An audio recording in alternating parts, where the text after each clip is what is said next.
Hello दोस्तों, नमस्कार। मैं सुरजीत सिंह स्वागत करता हूं आप सभी का आपके अपने यूट्यूब चैनल में, जिसके माध्यम से हम डिस्कस करेंगे यूपीपीएससी आरओ एआरओ से संबंधित टेस्ट सीरीज का पार्ट 2। पार्ट 1 इससे पहले हम डिस्कस कर चुके हैं, तो आज हम देखेंगे पार्ट 2। तो चलिए दोस्तों शुरू करते हैं। उससे पहले यदि आप चैनल पर नए हैं तो चैनल को सब्सक्राइब जरूर कर लें, बेल बटन को दबा लें।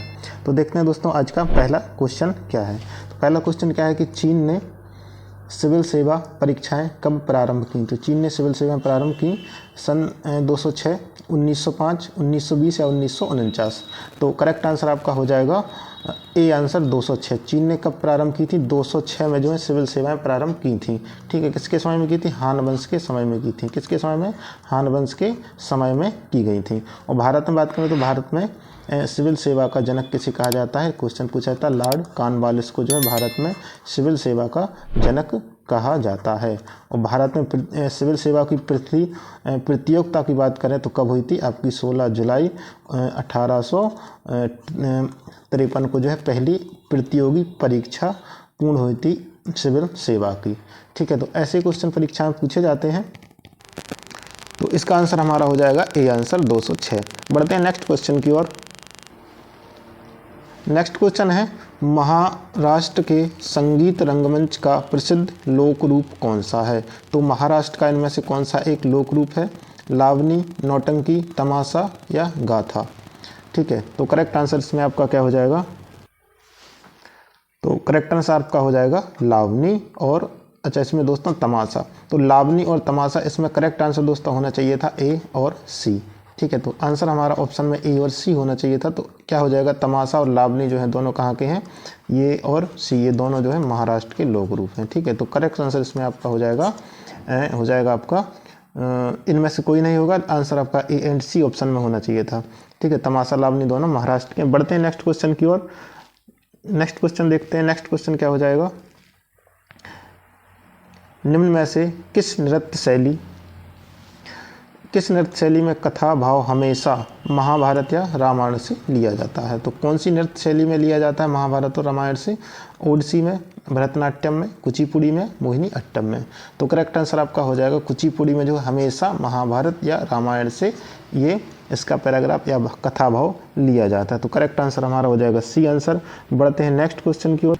नेक्स्ट क्वेश्चन है, नेक्स्ट आपका हो जाएगा किसी स्थान में उच्च ज्वार भाटाओं में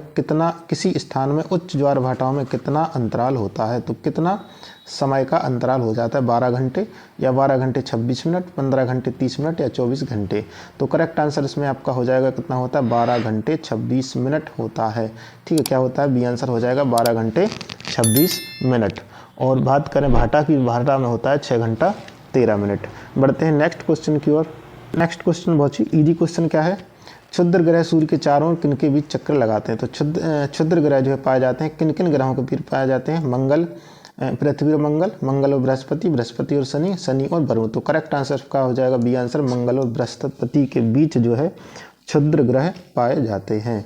बढ़ते हैं नेक्स्ट क्वेश्चन की ओर। नेक्स्ट आपका हो जाएगा निम्नलिखित में से कौन सा जिला उत्तर प्रदेश के तराई क्षेत्र में स्थित है? ठीक है, उत्तर प्रदेश का तराई क्षेत्र जो है उस तराई क्षेत्र में कौन सा इनमें से स्थित है? तो पीलीभीत, बहराइच, लखीमपुर या हरदोई?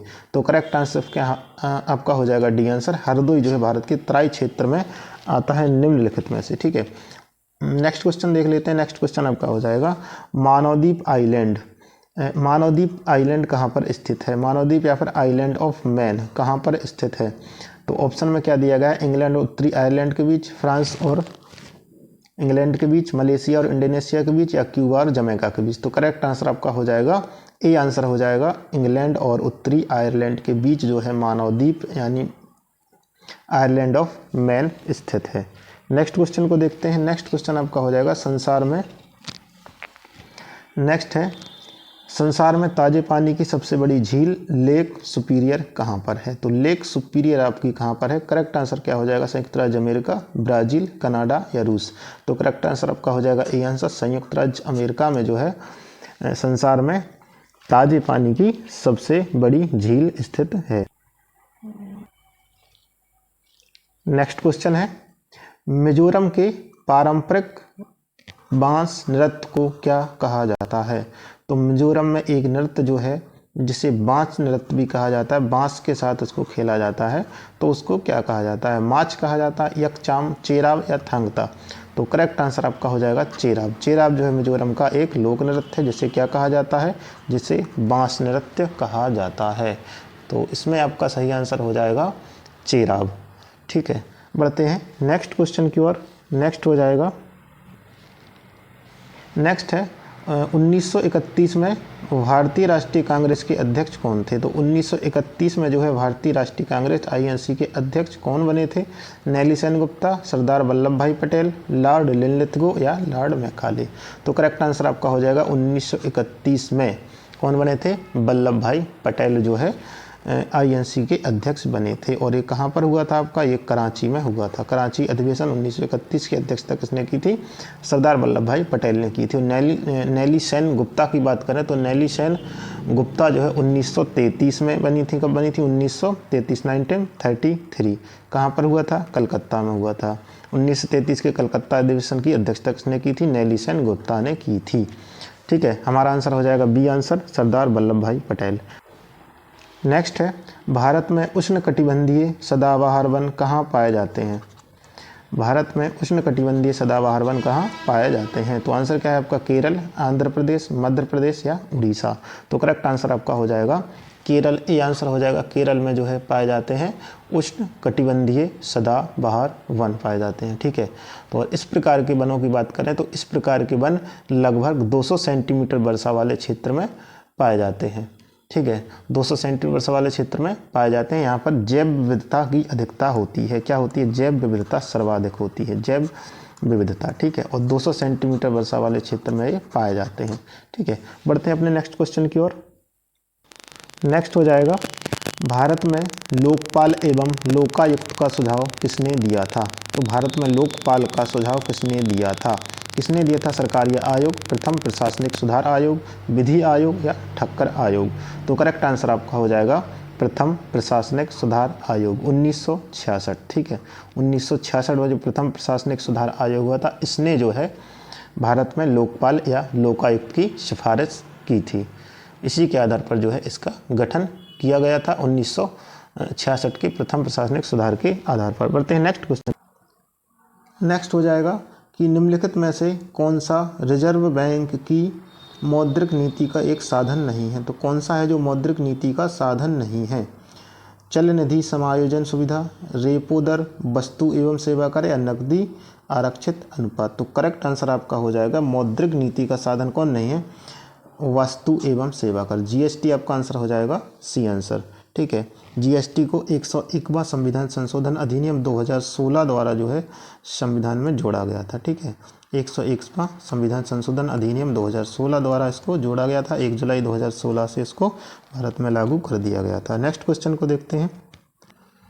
नेक्स्ट क्वेश्चन हो जाएगा, जनसांख्यिकी संक्रमण को निम्नलिखित में से किसके रूप में वर्णित किया गया है? तो जनसांख्यिकीय संक्रमण को निम्नलिखित में से किसके रूप में वर्णित किया गया है?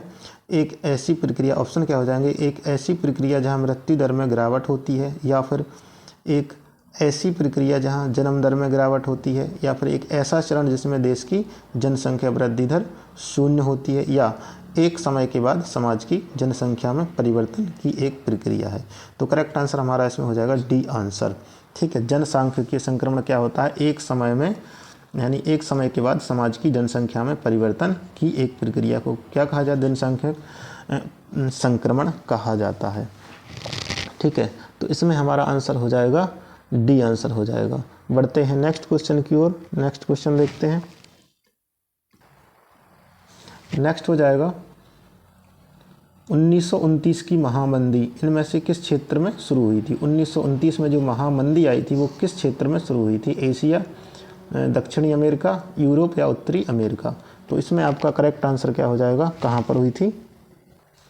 1929 कहाँ हुई थी? उत्तरी अमेरिका में हुई थी। तो डी आंसर आपका हो जाएगा करेक्ट आंसर, उत्तरी अमेरिका। डी आंसर आपका हो जाएगा। ठीक है, आर्थिक मंदी क्या होती है? जब अंतर्राष्ट्रीय स्तर पर वस्तुओं और सेवाओं के उत्पादन में निरंतर गिरावट होती रहती है और सकल घरेलू उत्पाद यानी जीडीपी में कम से कम 3 महीने तक लगभग ये डाउन ग्रोथ में रहती है, तो इसको क्या कहा जाता है? विश्व आर्थिक मंदी कहा जाता है। ठीक है, बढ़ते हैं नेक्स्ट क्वेश्चन की ओर। हो जाएगा नेक्स्ट क्वेश्चन हो जाएगा निम्नलिखित में से कौन सा सकल घरेलू उत्पाद में शामिल होता है? तो कौन सा एक जो सकल घरेलू उत्पाद में शामिल होता है? अंतिम वस्तुओं की बिक्री, अदला बदली किए गए माल की सेवा, उपयोग किए गए सामानों की बिक्री या अंतरण भुगतान। तो करेक्ट आंसर आपका हो जाएगा अंतिम वस्तुओं की बिक्री। ए आंसर आपका करेक्ट आंसर हो जाएगा अंतिम वस्तुओं की बिक्री। नेक्स्ट क्वेश्चन है, भारतीय संविधान का कौन सा अनुच्छेद लोगों के कल्याण को बढ़ावा देने के लिए राज्य को एक सामाजिक व्यवस्था बनाने का निर्देश देता है? ठीक है, तो क्या आंसर हो जाएगा? अनुच्छेद 45, अनुच्छेद 44, अनुच्छेद 43 या अनुच्छेद 38। तो करेक्ट आंसर आपका हो जाएगा अनुच्छेद 38। ठीक है, लोक कल्याण की अभिव्यक्ति किस में की गई थी? नीति निर्देशक सिद्धांत का अनुच्छेद 38 हो जाएगा, डी आंसर। नेक्स्ट क्वेश्चन है, भारत के संविधान के निम्नलिखित अनुच्छेदों में से कौन यह प्रावधान करता है कि देवनागरी लिपि में लिखी जाने वाली भाषा हिंदी संघ की आधिकारिक भाषा होगी? तो का आंसर आपका क्या दिया गया है? अनुच्छेद 43(3), अनुच्छेद 343(1), अनुच्छेद 343(2) या अनुच्छेद 344(1). तो करेक्ट आंसर आपका हो जाएगा अनुच्छेद 343(1). बी आंसर आपका सही आंसर हो जाएगा, एकदम करेक्ट आंसर। यह प्रावधान करता है कि देवनागरी लिपि में लिखी जाने वाली हिंदी संघ की आधिकारिक भाषा होगी। ठीक है, और आंसर आपका हो जाएगा बी आंसर 343(1). ठीक है, 343(2) क्या कहता है? 343(2) कहता है कि संविधान लागू होने के 15 वर्षों तक सरकारी कामकाज के रूप में अंग्रेजी जो है इसकी आधिकारिक भाषा होगी। ठीक है, इसको अपनाया जाएगा कामकाज के रूप में। ठीक है, अंग्रेजी को। बढ़ते हैं नेक्स्ट क्वेश्चन की ओर। नेक्स्ट क्वेश्चन है पट चित्रकला। ठीक है, पट चित्रकला शैली किस राज्य का लोकप्रिय कला रूप है? तो किस राज्य का है? उत्तर प्रदेश, बिहार, उड़ीसा, राजस्थान। तो करेक्ट आंसर आपका हो जाएगा इसमें उड़ीसा, और एक और होता है इसमें पश्चिम बंगाल। ठीक है, उड़ीसा और पश्चिम बंगाल का लोकप्रिय कला रूप है क्या? पट चित्रकला। और एक कपड़ा पर बनाई जाने वाली एक पट चित्रकला है। ठीक है, कपड़ा से संबंधित है। ठीक है, और ये कहाँ की प्रसिद्ध पट चित्रकला कहाँ की है? उड़ीसा और पश्चिम बंगाल। दो में से कोई भी ऑप्शन आ जाए तो लगा देना है। ठीक है, बढ़ते हैं नेक्स्ट क्वेश्चन की ओर। दूमल किस राज्य के लोक नृत्य का एक रूप है? दूमल जो है किस राज्य का लोक नृत्य का रूप है? जम्मू कश्मीर, गुजरात, पश्चिम बंगाल या केरल। तो करेक्ट आंसर आपका हो जाएगा दूमल जो है आपका है जम्मू कश्मीर का। ठीक है, ये आंसर आपका करेक्ट आंसर हो जाएगा। नेक्स्ट क्वेश्चन है, निम्नलिखित में से किसने काल्पनिक वैज्ञानिक उपकरणों पर पुस्तक लिखी है? तो किसने जो है काल्पनिक वैज्ञानिक उपकरणों पर पुस्तक लिखी है? तो करेक्ट आंसर आपका क्या हो जाएगा? तो करेक्ट आंसर आपका हो जाएगा इसमें क्या ऑप्शन दिए गए हैं? भोज, गोविंदराज, चंद्रवर्मन या महिपाल। तो करेक्ट आंसर आपका इसमें हो जाएगा भोज हो जाएगा। ठीक है, भोज जो है इन्होंने जो है काल्पनिक वैज्ञानिक उपकरणों पर पुस्तक लिखी थी। और ये किस वंश के थे? ये परमार वंश के थे। तो ये परमार वंश के हुआ करते थे, इनके द्वारा लिखी गई थी पुस्तक। नेक्स्ट क्वेश्चन देखते हैं। नेक्स्ट क्वेश्चन है, सोमपुर महाविहार का निर्माण किसने करवाया था? तो सोमपुर महाविहार का निर्माण किसने करवाया था? ऑप्शन क्या है? कुमारगुप्त, हर्ष, धर्मपाल या गोपाल। तो करेक्ट आंसर आपका इसमें हो जाएगा कि धर्मपाल ने जो है सोमपुर महाविहार का निर्माण करवाया था। तो सही आंसर इसमें आपका हो जाएगा धर्मपाल। ठीक है, विक्रमशिला विश्वविद्यालय पूछा जाता है कि विक्रमशिला विश्वविद्यालय की स्थापना किसके द्वारा की गई थी? तो किसके द्वारा की गई थी? तो धर्मपाल द्वारा ही की गई थी। इनके द्वारा लगभग 50 धार्मिक विद्यालयों की स्थापना की गई थी धर्मपाल द्वारा। नेक्स्ट क्वेश्चन को देखते हैं। नेक्स्ट क्वेश्चन आपका हो जाएगा सिंधु सभ्यता संबंधित है। सिंधु सभ्यता संबंधित है किस युग से संबंधित है? प्रागैतिहासिक युग से, अर्ध ऐतिहासिक युग से, ऐतिहासिक युग से या उत्तर ऐतिहासिक युग से। तो करेक्ट आंसर आपका इसमें हो जाएगा कि सिंधु सभ्यता जो है आपकी आग ऐतिहासिक युग से रिलेटेड है। बी आंसर आपका करेक्ट आंसर हो जाएगा आग ऐतिहासिक युग। ठीक है, देखिए आग ऐतिहासिक युग क्या हो जाता है? आग ऐतिहासिक युग होता है जिसमें लेखन का विकास हुआ हो, लेकिन वह लेखन जो अपठनीय हो, उसको पढ़ा नहीं गया है, उसको प्रमाण के साथ नहीं पढ़ा गया है, तो उसको अर्ध ऐतिहासिक युग कहा जाता है। और ऐतिहासिक की बात करें तो ऐतिहासिक काल क्या होता है? देखिए ऐतिहासिक काल क्या होता है? इसमें जो है लेखन की, इसमें जो लेखन है उसको प्रमाण के साथ पढ़ लिया गया है। ठीक है, पढ़ लिया गया है तो क्या हो जाता है? ऐतिहासिक काल हो जाता है। और एक हो जाता है प्रागैतिहासिक काल। इसका अर्थ हो जाता है कि इसमें कोई लिखित प्रमाण ही नहीं मिला। जहाँ कोई लिखित प्रमाण नहीं मिला उसको क्या कहा गया है? प्रागैतिहासिक काल कहा गया है। नेक्स्ट क्वेश्चन को देखते हैं। नेक्स्ट क्वेश्चन हो जाएगा कि 1928 में गठित भारतीय संविधान सभा समिति की रिपोर्ट, नेहरू रिपोर्ट का विरोध किसने किया था? देखिए 1928 में जो है नेहरू रिपोर्ट किसने प्रस्तुत की थी? पहले तो ये आप याद कर लें, किसने की थी, याद कर लें, मोतीलाल नेहरू ने, ठीक है, नोट कर लें, मोतीलाल नेहरू ने जो है 1928 में नेहरू रिपोर्ट प्रस्तुत की थी, ठीक है। इसका विरोध किया था, किसने किया था?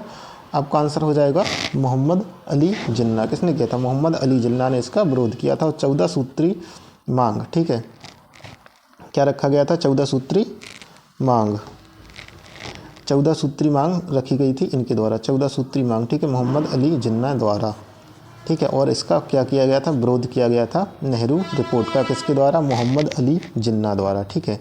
तो दोस्तों ये थे आज के बहुत ही महत्वपूर्ण UPPSC RO से रिलेटेड महत्वपूर्ण क्वेश्चन। तो दोस्तों वीडियो अच्छी लगी